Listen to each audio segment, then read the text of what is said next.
Everyone knows that getting rid of the deficit will require some tough decisions. And that includes cutting back on billions of dollars in programs that a lot of people care about. But what should be easy is getting rid of the pointless waste and stupid spending that doesn't benefit anybody.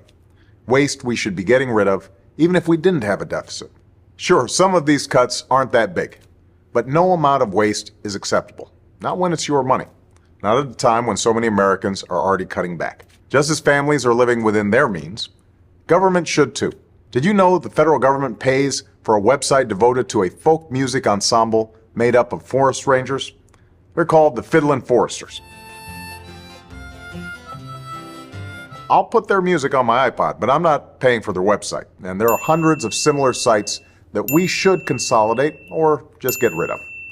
By the way, you're not only paying for websites no one needs, you're paying for thousands of buildings all across the country no one uses.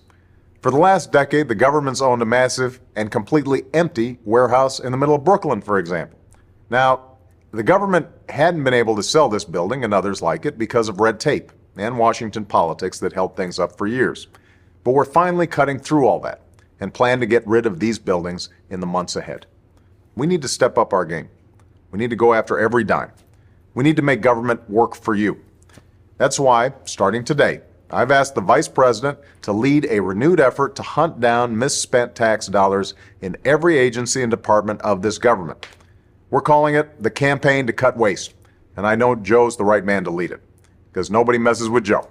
There's a new standard by which the government is going to function from this point on. The American people are entitled to transparency. Look, a lot of this depends on new, sophisticated methods, but it also, we know, depends on relentless focus on making this a priority. Focus that can't be delegated. We're holding ourselves accountable, and we're deeply committed and focused on making government function better.